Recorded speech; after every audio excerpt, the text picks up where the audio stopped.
System corruption is the worst that could happen to your Windows installation. In this video, I will show you how to get Windows 10 back on track when suffering from BSODs, driver errors, and other unexplained issues. So the first one in the list is System File Checker, or known as SFC. The best tool for repairing damaged Windows installation is System File Checker. Like many of Microsoft's more powerful repair tools, SFC runs from the command line.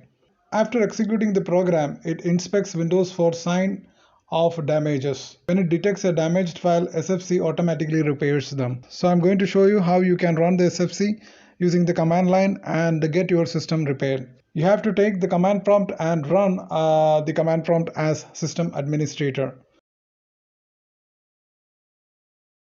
Then you have to enter the command line which you are seeing on the screen right now, that is sfc/scan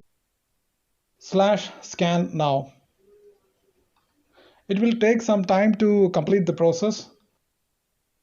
You can keep using your computer while SFC runs. Just don't close the command prompt window.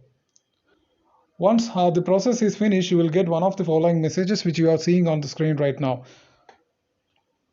Just check it, and most of the issues will be solved by the sfc.exe. If SFC fails to repair Windows, the next tool is DISM. It is also like sfc.exe. It offers a tremendous number of command line options. It interacts primarily with the Windows system images and try to scan and repair the problematic Vim files. I'll show you how you can do that. You have to take the command prompt and run it as administrator and use the following command line. You are seeing the command line on the screen right now. Just copy that and paste and run the command on the command prompt. After DISM completes, it should create a report detailing any Windows system file issues. So you can see the list from there. DISM informs the user whether or not the repair operation was successful. If it fails, the utility generates an error log. On top of SFC and DISM, the next option to rectify the corruption in Windows 10 is using the Windows Troubleshooters. For anyone suffering from networking, audio sounds, internet, drivers, or really any problem, the Windows Troubleshooters should be the first step in tackling the problem.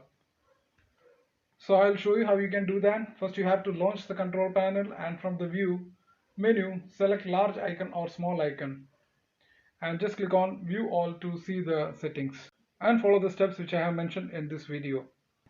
The view all option exposes the entire range of Windows 10 troubleshooters, which covers the majority of Windows subsystems such as sound, printer, and networks. So you can check it one by one as I am showing on the screen right now, and check it one by one and complete the troubleshooting process and check if your system is having any problem. So these are the three ways to solve the issues, the corrupted files. Thanks for watching this video. Please subscribe, like, and share. Thank you.